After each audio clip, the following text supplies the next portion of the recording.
السلام عليكم، ازيكم عاملين ايه؟ يا رب تكونوا بخير. اللهم صل وسلم وبارك على سيد الخلق حبيبي يا رسول الله. تعالوا بقى نبدأ الفيديو النهارده بقى وشوفوا بقى هننضف معاكم منبار بطريقة حلوة قوي. اسهل منها مش هتلاقي. كل الناس بتستصعب تنظيف المنبار وساعات بتجيبه متنضف من بره. وبصراحة ربنا بيبقى حاطين عليه مواد كيماوية. مش يعني نظافته في البيت افضل ليكي. انا بحب اجيبه وانضفه في البيت قوي. الاول ما كنتش بعرف انضفه خالص خالص خالص، بس دلوقتي بقيت اعرف انضفه الحمد لله، وبحب يعني بعشق يعني ايه تنظيف منبار بصراحة. وكمان بحب بقى يعني النتيجة في الاخر. بحب اتفرج على نتيجته في الاخر. نبدأ كده نسمي الله ونصلي على الرسول عليه افضل الصلاة والسلام ونبدأ الفيديو. اول حاجه طبعا انا اوريكم اللي انا كنت منضفاه، شايفين شكله عامل ازاي. هبدا بقى دي كنت سايباها كده عشان انضفها قدامكم. اول حاجه هقلب الممبار معايا، طبعا معلقه بتقلبيه على معلقه او بتقلبيه على اي حاجه، ده مفكه انا عاملاه للممبار وسايباه للممبار، يعني بقلب بيه الممبار بس بستخدمه الممبار بس. فهبدا بقى طبعا السكينه ما تكونش مشرشره، قلبت الممبار خليت حته الدهنه دي من جوه اللي هي الدهن اللي بيبقى فيه، خليته من الداخل كده وقلبته كده. واهم حاجه السكينه اللي هنضف بيها ما تكونش مشرشره، تكون سكينه عاديه جدا علشان ما تهريش معايا الممبار وتقطعه مني.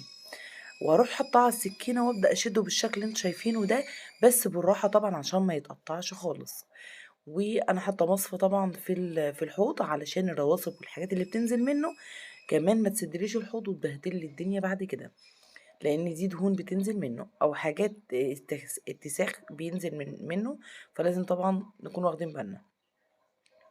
هشده وانضفه بالشكل ده، الموضوع سهل لفوق ما تتخيلوا.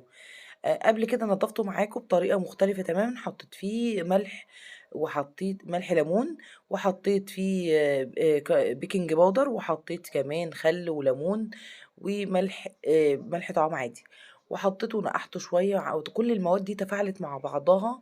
وبعد كده رحت منضفاه، وكانت دي طريقة تانية برضو للممبار دي لو انت عايزة بقى، بصي يعني بأسهل من سهولة. والطريقة دي كويسة، والطريقة اللي أنا بانضف بيها دي برضه جميلة جدًا، تحت الحوض كده وتروحي شادّاه بالسكينة بينضف معاكِ بكل سهولة، وبيبقى زي الفل زي ما أنتم شايفين كده، ما كمّلش أي حاجة معايا، عملت الكمية كلّها في ثانية والله. وباحطه كمان تحت الحنفية كده في المَيّة، عايزة أنضف بقى جوّه وبرّه واخلّيه زي الفل. تمام. خلّصته كده بقى، شايفين؟ بقى زي أي حاجة بقى صغيرة كده بتبقى ظاهرة، باروح شادّاها كده بالسكينة على طول، حاجات بسيطة جدًا. بعد ما خلاص نضّفته، فباعيد بقى إعادة كده على أي حتّة، حتّة كده، لو في حاجة بايظة، في حاجة وسخة، في حاجة بايظة باقطّعها، في حاجة متسخة كده أروح قاطعاه منضّفاها كده يعني. بس كده، شايفين راحوا زي الفل. أدخّل بقى فيه المَيّة كده، شايفين؟ أنا عايزة أوريكم إن هو فُلّة، شايفين؟ شمعة منوّرة. بس كده، أحطّه بقى كده كلّه على بعضه فُلّة، شايفين عامل إزاي؟ نضف بكل سهولة. للأمانة ما بياخدش أي وقت والله، شايفين؟ زي الفل. كل الممبار بتاعي كده نضف بالشكل ده، ولو كمية أكبر من كده هتقدري برضه تعمليها في ثانية، مش هتاخد معاكِ أي وقت بالطريقة دي. عايزة تستسهلي أكتر هتعصري ليمون، ملح الليمون، هتحطي ملح ليمون وتعصري ليمون وخل وملح طعام، وهتحطي بيكنج باودر، وهتروحي مقلبة كل الكميات دي في بعضها وتسيبيه شوية، وبعد كده المواد دي هتتفاعل مع بعضها تسهل عليكِ التنضيف جدًا. هنا بعد ما نضفته بقى رُحت عاصرة ليمون وحطيت خل وحطيت ملح وسِبته بقى شوية كده، شايفين بقى الجمال؟ كده بقى سِبته خالص ونقعته شوية علشان بس لو في حاجة ريحة مش عارفة إيه، لكن هو نضف ما فيهوش أي حاجة، بس عشان تبقى ريحته كلّها ليمون نقعته شوية في الخل والملح والليمون. وشايفين بقى قشطة، يعني حاجة كده بُصّوا ما شاء الله. تعالوا بقى كده بعد ما نضيف كده نصفيه من المَيّة اللي هي فيه ده خالص، ونعمل له الخلطة بتاعته ونجهّزه ونورّيكم بقى أنا عملته بطريقة مختلفة، حشيته بطريقة مختلفة وسهلة جدًا. في ناس كتير كانت بتسأل إزاي تخلّي الممبار كِوَر أو بيمبو. هاوريكِ دلوقتي. بعد ما نضّفته تنضيفة حلوة كده، خلاص بقى أصفّيه من المَيّة وأسيبه بقى يتصفى في مصفى عشان لمّا آجي أحشيه ما يطلّعش مَيّة أو ما يسربش مَيّة كتير على الرز. وهابدأ بقى كده هاجيب الخلطة بتاعتي وزي ما هو مش هقطعه، اخلي الممبار بنفس الطول بتاعه زي ما انتم شايفين كده، بنفس الطول بتاعه مش هقطعه، هحشيه من الجنبين علشان اقدر ادخل فيه الرز بسهولة. بصوا اسهل طريقة للحشو، بصوا في ثانية لو عندك كمية ايه هتحشيها بالطريقة دي سهلة جدا. ولو عندك حتت مقطعة زي اللي بصوا شوفوا قابلتني حتت متقطعة كده، هقول لكم برضه هنعمل فيها ايه.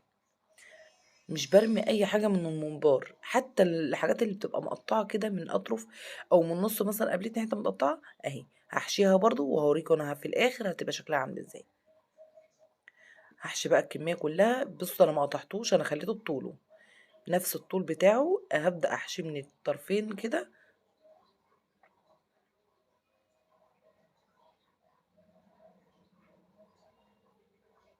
اسهل حاجة حشو على فكرة، سهل جدا جدا جدا. الناس بقى قمع وبتاع وبالمعلقة، موضوع سهل قوي. بصوا حشيته خلاص وخلصت كله، بصوا زي ما هو. هجيب بقى خيط كده معايا وهبدأ اربط الاطراف بتاعته، يعني هربط الطرف، اول طرف كده معايا بالشكل ده. وعلشان اعمل بقى الممبار كور كده بقى معايا، بنفس الخيط كده هبدأ اقسم الممبار الى اجزاء كده. بصوا الكور كده، وزي ما انتم شايفين كده، بصوا عديت حتة صغيرة وهروح رابطة تاني. ميطلعش منه رز بالطريقة دي خالص، والله العظيم الممبار بيطلع بزي ما هو يعني، ولا بتلاقي رز في الحلة. ما بتهدريش رز معاكي خالص، لان في ناس كتير جدا بتهدر رز في الممبار وهو بيتسلق. خلاص كده شايفين، كل بقى هعمله بنفس الحجم اللي انا عملت بيه اول واحدة، يعني هسويهم كلهم. بصوا بظبط الرز فيه واروح ربطاه على طول بالخيط، ما فيش اي مشكلة. الخيط انا بعد ما بسلق وباحمّر، بتبصوا تلاقوه يعني، وأنا بس بعد ما يستوي على طول الخيط ده ممكن تشدّيه بيطلع معاكِ بكل سهولة، أو بعد ما تحمّريه بيطلع برضه معاكِ بكل سهولة.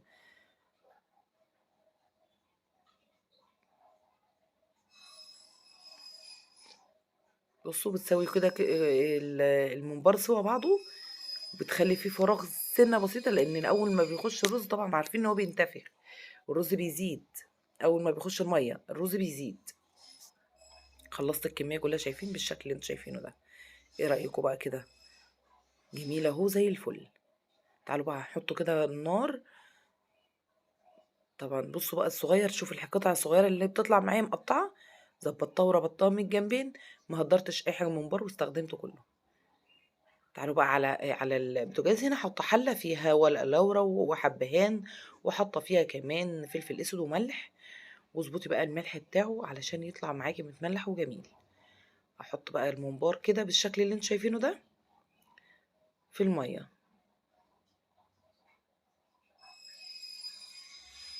بصوا بقى يعني انا كنت حاشيه كمان ممبار عادي، يعني عامله النوعين ده، مش اللي هو بس عاملاه كله كور، لا انا حشيت ممبار عادي كمان.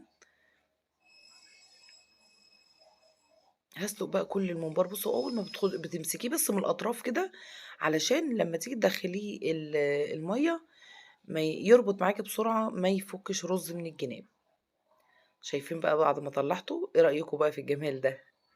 شكله بجد تحفة جدًا في عزومة، في صينية بتعمليها، صينية الولايم، بيبقى تحفة بصراحة.